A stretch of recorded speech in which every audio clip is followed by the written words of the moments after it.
Coucou tout le monde et bienvenue dans ma nouvelle vidéo make-up. Ça fait un petit moment que je vous en ai pas fait, j'ai quelques nouveautés à découvrir avec vous, donc c'est parti pour une vidéo première impression. On va commencer par le fond de teint avec le nouveau de chez Clarins qui s'appelle Everlasting Youth Fluid, qui est un fond de teint qui a un SPF 15, il est teint lumière et fermeté, c'est-à-dire qu'il y a un complexe anti-âge dedans. Et il illumine et raffermit le visage. On m'a également dit qu'il retient l'hydratation de la peau, qu'il ne dessèche pas du tout la peau, donc qui est parfait pour les peaux sèches, et qu'il ne marque pas les rides et les ridules de par son complexe anti-âge. Autrement dit, moi je pense qu'on va être copains, parce qu'en plus, je vous ai pas dit, mais en termes de couvrance, on me l'a essayé un petit peu lors d'un event Clarins. Pour moi, il a l'air vraiment bien, c'est-à-dire couvrant tout en laissant un joli fini, mais voilà, quand même couvrant. Et je vais vous dire, ça tombe bien, aujourd'hui c'est le test parfait puisque, bon là on voit pas énormément, mais voilà, là j'ai un bobo, un bouton que j'ai gratté que j'aurais pas dû. Bref, il va nous falloir un peu de couvrance, donc on va tester ça tout de suite. Donc là j'ai deux teintes 108 et 109, à l'heure actuelle normalement je suis plutôt 109. D'ici un mois je ferai sûrement 108. Je vais utiliser l'éponge à maquillage de chez Tarte. Et si vous entendez des soupirs, c'est pas moi, c'est Marty qui est à côté sur le lit. Alors j'ai mis deux pressions. Là c'est le 109. Donc c'est vraiment la teinte parfaite. C'est un peu pénible la demi-saison là. Enfin la demi-saison, à l'heure où je tourne. Si on est encore en été, mais pas loin de l'automne. Et en général on n'est plus trop bronzé. Et on sait plus trop quelle teinte utiliser. Enfin on est un peu entre les deux, il y a un petit reste quoi. On n'est pas encore au plus clair de notre peau. Bon, pendant le temps que je m'habille, est-ce qu'on peut s'extasier sur le rendu de ce fond de teint? Alors comme vous voyez, pas assez couvrant pour mon bobo là, mais pour tout le reste, bah j'adore. Pour moi, c'est la couvrance parfaite, c'est ce que j'aime, ce que je préfère. Parce que là, tout l'été, j'ai rien mis ou j'ai mis des choses très légères. Mais je veux dire, quand je cherche un peu de couvrance, bah c'est ça que je préfère. C'est-à-dire un fini quand même naturel. Parce que voilà, il fait très joli sur la peau. Regardez, enfin je sais pas ce que vous en pensez. Mais en tout cas, en vrai, on a l'impression que j'ai pas de fond de teint. Mais on n'est pas sur un glow, sur un mat. On est vraiment sur un rendu légèrement satiné en mode belle peau quoi. Donc ça, moi j'aime beaucoup. Bon, et bien écoutez, je suis 100% satisfaite de ce fond de teint.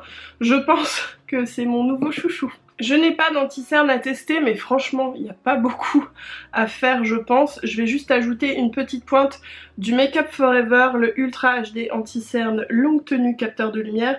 J'ai la teinte 21, je sais pas du tout ce que ça a donné, je vais en mettre juste un petit peu ici. Franchement, ça va. Bien concentré juste là où j'en ai besoin. Je pense que si je l'avais trop étalé, ça aurait été trop clair, mais ça apporte quand même plus de lumière. Il est vraiment très bien cet anti-cerne. Pour la poudre, je teste une nouveauté de chez Dior qui est le Dior Skin Mineral Nude Matte. J'ai la teinte 05 qui, je crois, est neutre. Elle est blanche. Donc c'est une poudre qui vient matifier. Je vais pas l'utiliser sur le contour des yeux du coup, parce que moi je tiens à garder le côté éclat. Voilà le petit poudrier qui est parfait je trouve pour mettre dans son sac à main avec à côté une petite pochette et un petit pinceau hein. Donc je viens presser la poudre parce que je m'en sers pour fixer mon make-up. Je cherche pas à matifier mon teint, mais si une poudre matifiante fixe bien ça me gêne pas étant donné que j'ajoute de l'highlighter tu sais. Donc voilà, mais c'est pas ce que je vais chercher une poudre mat. Alors là, ça m'a vachement éclairci le visage. Pourtant, elle est censée être libre. Enfin, non, pas libre, universelle. Je suis libre. Mais bon, voilà, sachez que si vous avez la peau mate, je pense que ça va vous blanchir un peu. Après, j'en ai mis pas mal quand même. Parce que si je cherchais juste à matifier un peu, j'aurais fait genre sur la zone T, voilà. Mais là, je l'ai bien pressé dans le fond de teint pour fixer tout ça. Mais bon, c'est pas grave, on va rattraper avec le bronzer après. Sinon, est-ce qu'elle fait bien mat? Je pense qu'on peut s'accorder pour dire que oui, à fond. Ça fait longtemps que j'avais pas eu le teint si mat, ça me fait bizarre.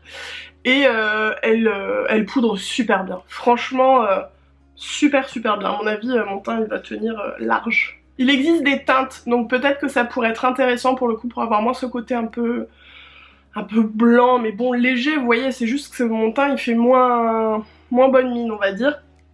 Donc voilà, peut-être s'intéresser un peu plus à sa teinte. Pour le contour des yeux, je vais utiliser la Laura Mercier, avec son nom à coucher dehors là. Secret Brightening Powder for Under Eyes. Poudre lumineuse pour le contour des yeux, en gros. Je pense pas souvent à l'utiliser parce que très souvent j'utilise une poudre qui va tout faire. Sauf que là, comme je vous ai dit, je veux pas mettre du mat sur mon contour des yeux, donc c'est l'occasion. C'est pas une première impression, j'ai déjà utilisé, alors pas beaucoup pour le coup, 2-3 fois. Alors chez Laura Mercier, il m'avait dit que sa poudre est génialissime, mais qu'elle est génialissime si on n'en prend pas trop. Si on en prend trop, ça va faire le regard des yeux un peu cakey. Donc faut vraiment y aller léger quoi. Bon bah écoutez, nickel. Ça fait pas cakey, ça marque pas trop les ridules. Après bon, pour moi, c'est pour mes cernes, pour mon dessous des yeux, c'est pas magique. Voilà, parce qu'on en fait un peu tout un foin de cette petite poudre et ça dépend ce que vous avez besoin. Moi personnellement j'ai besoin de choses avec de l'éclat, alors on voit, enfin ça marche bien hein, mais il y a plein d'autres choses qui marchent aussi bien quoi. Typiquement, comment ils s'appelaient là, les quadricolores Givenchy là, je vous en ai parlé tellement longtemps. Les météorites de Guerlain, enfin voilà, tout ce qui est un peu lumineux et très très fin, surtout faut que ce soit très très fin. Pour le contour des yeux ça marche. Bronzer, alors là c'est pas non plus une première impression mais je m'en suis pas beaucoup servi, c'est un Revlon, le 002 Can Tan Bronzer, qui est plutôt chouette parce qu'on peut l'emmener, dedans il y a une petite houppette, alors pratique, je ne sais pas, mettre son bronzer à la houppette, j'ai jamais essayé, je n'essayerai pas, je vais prendre mon pinceau et on va réchauffer tout ça. Oula, j'ai été généreuse, c'est pas grave. La matière elle s'étire bien comme vous voyez. Vous voyez je déborde un peu hein, du bronzer habituel, c'est juste pour réchauffer mon visage qui est un peu perdu en chaleur. Franchement il est super bien ce bronzer, il s'étire tellement bien, il est pas non plus, enfin il fait pas de traces, il a une texture qui se fond bien dans la peau, j'aime vraiment beaucoup. Je vais faire mes sourcils, alors j'ai pas de nouveauté côté sourcils. Zoeva, ça fait longtemps que j'ai pas utilisé des produits Zoeva alors que j'adore cette marque. Donc là c'est un crayon à sourcils qui s'appelle Graphic Brows Amos, je sais pas si c'est sa teinte. Moi je suis sur une teinte un peu claire, un peu cendrée, mais normalement vu que moi je fais principalement de l'ombre dans mes sourcils, ça devrait aller. Je vais retravailler juste... bah pas les poils mais vraiment l'ombre du sourcil. Vous voyez ça marche bien hein, ça fait hyper naturel. J'ai toujours dit, si vous savez pas votre teinte à sourcils, prenez pas la plus foncée. Vaut mieux avoir un teint en dessous qu'un teint au-dessus. Bon ça fait quand même un peu clair, je vais venir ajouter le crayon d'Angélique Fennecker qui est pour le coup en teinte, bon marron. Je vais juste venir faire des petits traits là pour le coup en imitant vraiment les poils. Je les fixe avec le gel à sourcils fixateur le sourcil par Angélique Fennecker. Pour les blushs, j'en ai deux, un Dior et un Clarins, pas du tout les mêmes couleurs. Le Dior fait partie de la nouvelle collection de l'automne, c'est le rouge blush Power Look 783, qui est un framboise avec un peu de violine, enfin il est magnifique, il est magnifique. Et Clarins a sorti toute une gamme de nouveaux blushs, les jolis blushs couleur et éclat longue tenue. Là j'ai le 06 Cheeky Coral, ils sont trop mignons avec leur petit boîtier rond. Dedans il y a un pinceau qui pour le coup je pense est vraiment bien. Et donc voilà la couleur Cheeky Coral. Pourquoi je vous montre les deux? Parce que je pense que je vais utiliser les deux. Voilà. Je pense que je vais d'abord tâter le terrain avec le Dior. Je vais prendre un plus petit pinceau que d'habitude. Et je vais voir ce que ça donne, parce que dans l'idée j'aimerais bien mettre un peu le Dior en dessous pour faire un léger contouring au blush, un peu comme dans les années 80. Voyons ce que ça donne. J'en ai pris très peu parce que il fait peur. Et je pense que ça va bien fonctionner. Regardez-moi ça. J'en ai vraiment pris très peu. Pouh là là. On est sur un truc... très léger là, hop, pour équilibrer, vous savez, les couleurs, tout ça. Je sais pas si je suis la seule à faire ça. Quand je dis au make-up artist que je fais ça, il me regarde en mode ok. Mais bah je sais pas, ça choque pas non. Enfin en tout cas quand j'ai fini de me maquiller, c'est exactement ce que je voulais, je suis ravie. Et est-ce que j'utilise... Oui, allez on va essayer le petit pinceau Clarins avec le Cheeky Coral qui est pour le coup beaucoup plus frais et qui fait moins peur, faut se le cacher. Et lui je vais le mettre plutôt ici. La bonne mine. Franchement ce pinceau ça marche bien.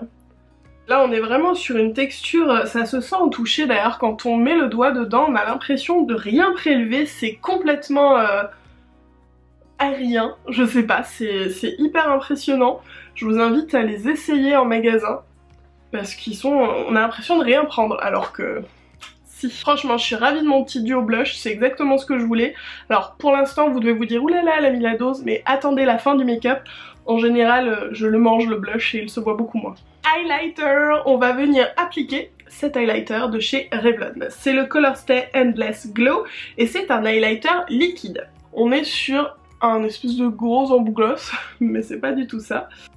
Ça se passe de commentaires, ça a l'air dingue. Alors on va voir si appliqué, ça reste dingue. Je ne sais pas. Je pense que je vais venir appliquer ça au Beauty Blender. Donc j'en mets pas mal dans mon Beauty Blender. Je préfère y aller doucement. Et je vais venir l'appliquer en tapotant. Il n'y en a pas assez. Ok. Mon Beauty Blender il a tout bu. Oh là là, il est trop beau! Il est vraiment magnifique.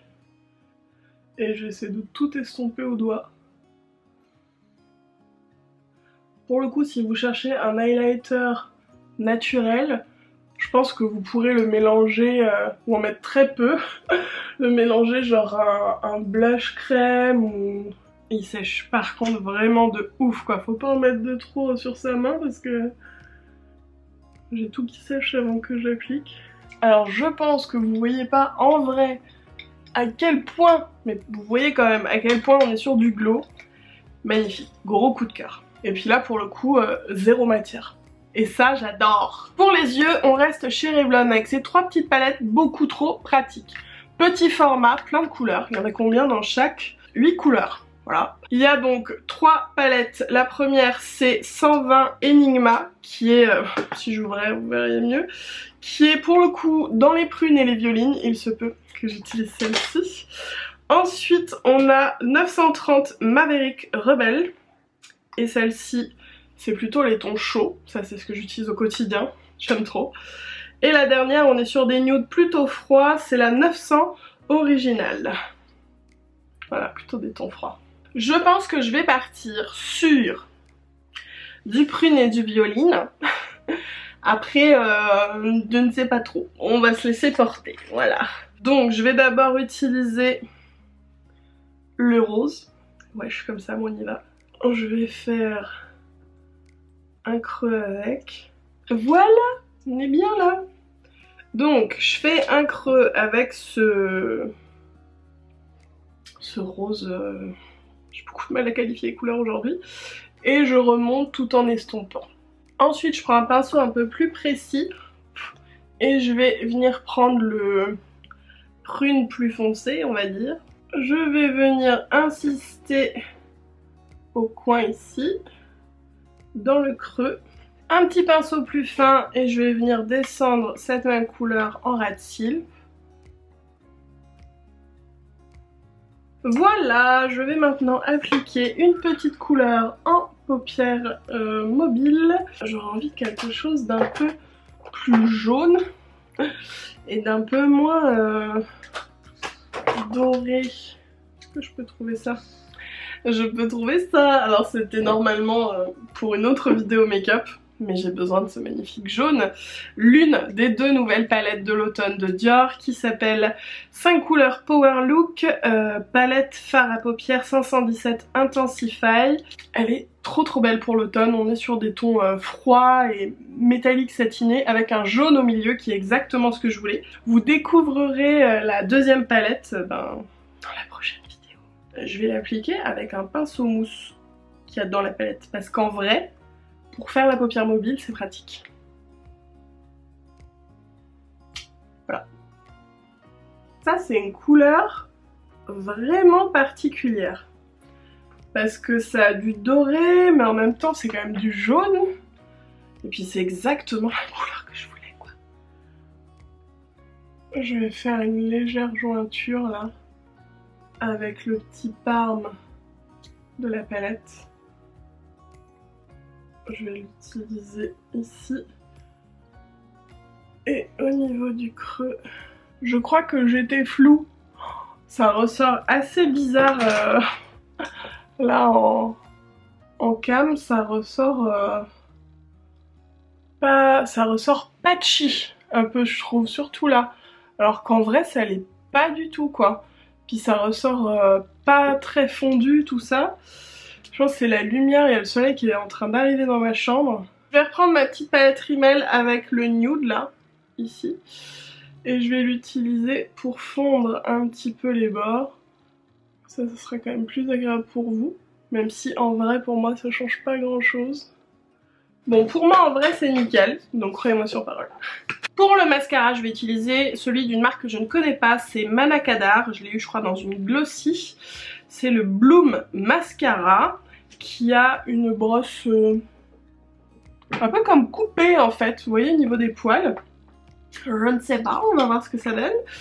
Et le recourbe-cils de chez Fur qui était aussi dans une glossy box que je n'ai jamais utilisé avant mais qui m'a l'air ma foi très bien.